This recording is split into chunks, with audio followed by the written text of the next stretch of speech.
Hey, are you a sales enablement professional, maybe looking for work, or maybe you are looking for that next role and you're wondering what's happening with the hiring manager's perspective? In this video, we're going to go deep on what it feels like to be a hiring manager, what I was looking for when I was in-house, and then how I help clients now find the right sort of sales enablement professionals to help support their teams. So this is a combination of direct experience as well as insights from going through my own interviewing processes as a salesperson, sales professional, and then ultimately a sales enablement pro. So let's get into it.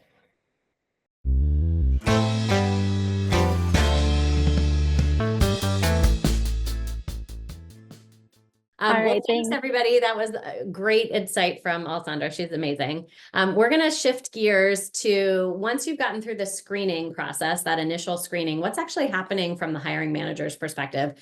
I was trying to count up how many roles I've hired for in the last 10 years. And I think it's somewhere between 40 and 50, depending on how you define it. But I also hire 1099s who work for me in my consulting business. So I have a lot of experience trying to find the right people or person as quickly as possible. So I'm going to shorten some of what I was going to take you through. So what I'm going to say here is just think about the sales process, right? You all are in sales enablement. You're very familiar with qualification through closing, right? It's the same thing that's happening in a recruiting process. And so you can think of Alessandra as basically the salesperson in that experience, right? You've got the qualification and posting, the discovery and screening where those early interviews are happening. Then you're getting deeper into that demo process where you've got deeper interviews, maybe even a simulation. So we'll talk a little bit about what you might expect there. Then thinking about that negotiation and close once that offer comes through. And then finally, the closed one is hired, right? And so when you're starting, when you're getting your employment contract back, all that good stuff.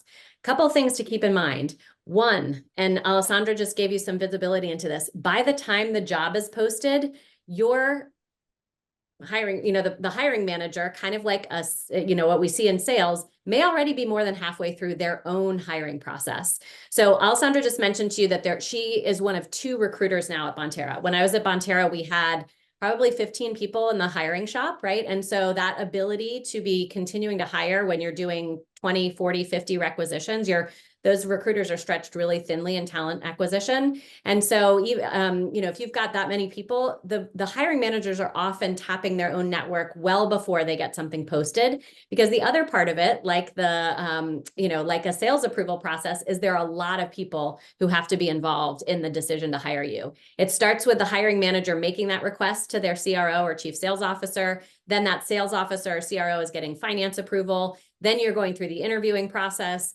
Then often before you go to actually put out that offer as a hiring manager, you might be going through 1, 2, or even 3 layers of HR and finance approval once you've found the candidate. That can take many, many weeks. So a couple things I want you to keep in mind. Just because you don't hear from somebody right away doesn't mean that they're not going to say yes to you. It just may be the complexity of their business. But it's also why it's so important that your LinkedIn and some of the tips that she just gave you are so important, because you want to tap into that network as much as possible. She mentioned something that I want to go a little bit deeper on. I get a lot of requests to have coffee, which I love. I love coffee, but I often have people show up to those conversations and they're expecting me to help them navigate what they should do next. That puts a lot of burden on the person that you're talking to. And so I want you to think of every time you're reaching out to somebody to have coffee with them or kind of pick their brain as something that's an early interview, right? You can either have that person advocating for you or feeling like, I don't really know what they were looking for. I had other events and things to attend and I was spending time with this person, but I'm not really sure how to help them. And most people want to help you. So help them help you.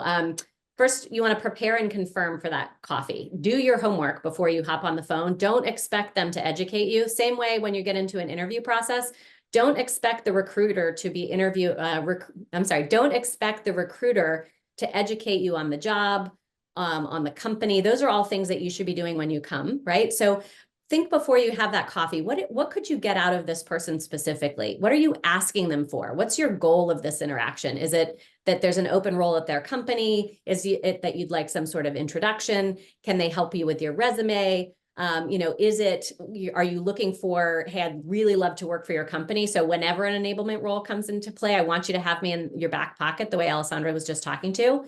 I also want you to be really clear on what your elevator pitch is. So a lot of times I talk to people and they're like, well, I can do this and I can do this and I can do this and I can do this. And I say, well, what do you like to do? And they're like, well, I can tell you what I don't like to do. I'm like, okay, but that still doesn't really help me. What are you looking for? Because often that network is hearing things or seeing things and saying, oh, Bill would be an awesome candidate for that. Oh, Zahar would be really cool for that, right? Because I know that they are interested in these couple things. So figure out what your ask of them is and what your elevator pitch is. What are you good at? What do you want to do? If there was a role that was tailor-made for you, what would that look like? Also, what can you do to help them? So I find it surprising, honestly, how many people ask me to do stuff for them and then I don't hear from them.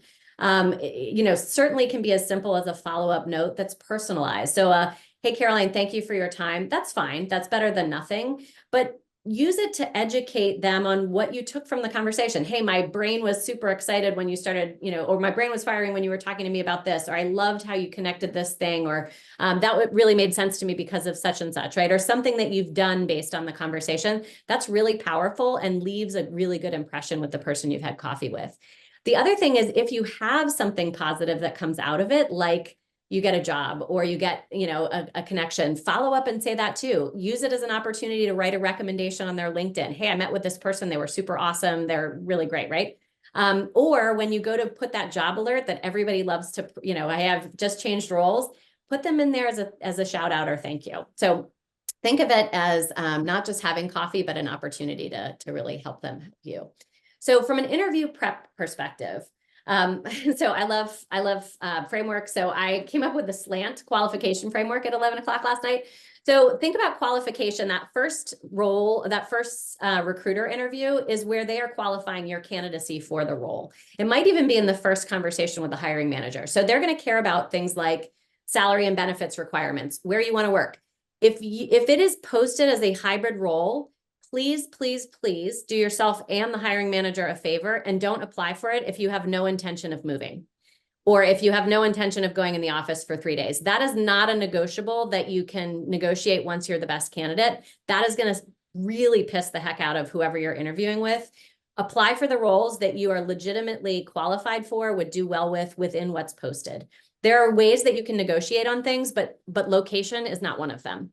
Authority. So authority, a lot of people want a more senior role than the role is actually posted for. It's important that you understand if this is a manager role, what are you managing? What is your job, opportunity? Alessandra was talking about the importance of the kind of fit with the organization. There are a lot of people who want to come and work for an organization, but will take whatever job that is. That is not what a hiring manager or a screener is looking for. They're looking for somebody who is going to want to do this job for a good bit of time and then work their way up in that function, typically, not use it to hop into a role in a different part of the business. So that's kind of the early qualification. Think about the $1 million questions that you could be asking, not things like, what are the day-to-day responsibilities? You can figure that out, right? Like the job description can help you with that. Think about things like, what's the vision for this organization and how does enablement play a role? When it comes to the company, obviously you can do a lot of pre-call prep, right? We teach our reps to do this. It's the same sort of stuff. How big is this organization? What's their revenue size? How are they funded? Who are their chief, executives? Who would my chief sales officer be? What does that look like? How much hiring are they doing, right? Then when you're talking about prepping for an interview, making sure that you are well prepared to get in front of that person. If you do not know the name and title of every every interviewer, push back on your recruiter. Say, hey, I've got 2 interviews tomorrow and I'm not sure who I'm speaking with. Can you tell me more about that? If they can't tell you who the interviewer is, that's a bad sign for you. That is not a well-functioning sales and enablement organization. And if I were you, I would probably pull out of that interview process. They should be able to prepare you for that process, and you should be being able to prepare well for that conversation.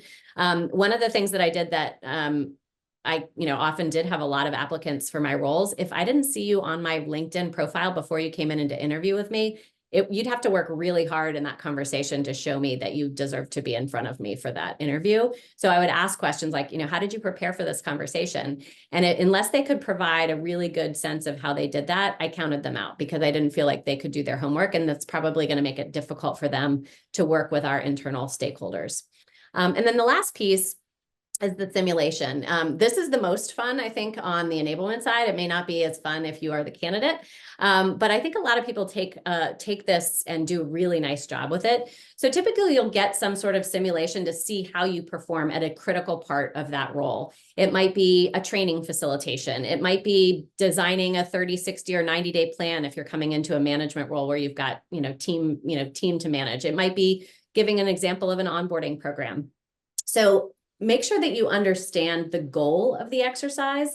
From my perspective, I can't speak on behalf of every hiring manager, but my interest is, how did this person get what I was asking them to do? How do they think? How do they engage? If you do a training facilitation that is a webinar where you just speak at the group of 6 people the entire time, you're not going to advance, right? Because I want to see how you actually engage with a classroom. I want to see what sorts of exercises you do. I don't care whether there are typos on a slide or those sorts of things. What I certainly don't care that it was in Bonterra's logo and that sort of thing. What I cared more about was, what was the context and the content of your session. So that's the interview prep side. Sorry, I'm trying to move through this quickly because Zahar has some really important stuff to cover as well. So job fit, manager and team fit, and then organizational ad. The job fit is the most important piece of this. Thinking about scope, the state of the enablement function, the metrics that you're going to be assessed on in this role and that you could show them, the impact that the enablement team has within their business, and the key stakeholders. Those are all things that your hiring managers or interviewers should be able to share with you to give you a really good sense of what to expect in the role. Don't forget, this is as much about you interviewing them as they are interviewing you. You're both looking for a good fit. So LinkedIn, we'll skip over this because I think people are pretty comfortable with LinkedIn, but if it's not on your home screen, do that today. Make sure that LinkedIn is on your home screen so you can see those notifications. It's their first impression of you, right? So before they're posting a role, they may be looking in their network or their network's network to see who might be a good fit. They might be asking other people, right? So strong profile photo, a really good banner that gives the sense of what you do, what you stand for, a really great headline. All of those things are kind of above the fold. They're going to start to separate you. Take the time to update your headshot. AI can help you. You can actually take selfies and turn them into something cool. It's between $30 and $80. It's great. And then make sure, this is something that's really cool. I found this out recently. So if anybody's seen that gray picture of somebody, what that means is that they have not turned on the visibility correctly. You want your hiring managers or prospective hiring managers to be able to see your face, see information, all the information on your LinkedIn profile about you, whether or not you're connected. So when you click on your photo in LinkedIn, you're going to click on this piece that says everyone, and that's going to allow anybody to do that. There's all sorts of other good stuff in here. I'm going to feel free to, I will share these slides with you if you'd like to see this afterwards. But here are last couple of tips. So one, kind of like a house that's been on the market for a while, I'd be careful with your open to work green thing. If you have it out there for a while, great. Then give it a break for a bit, put it back on a little bit later. You don't want to be somebody who's been on the market for years, right? The second is, don't keep it a secret, right? If you are looking for work, let people know. If you are looking for a next step in enablement, ask for those informational opportunities. Informational opportunities are awesome.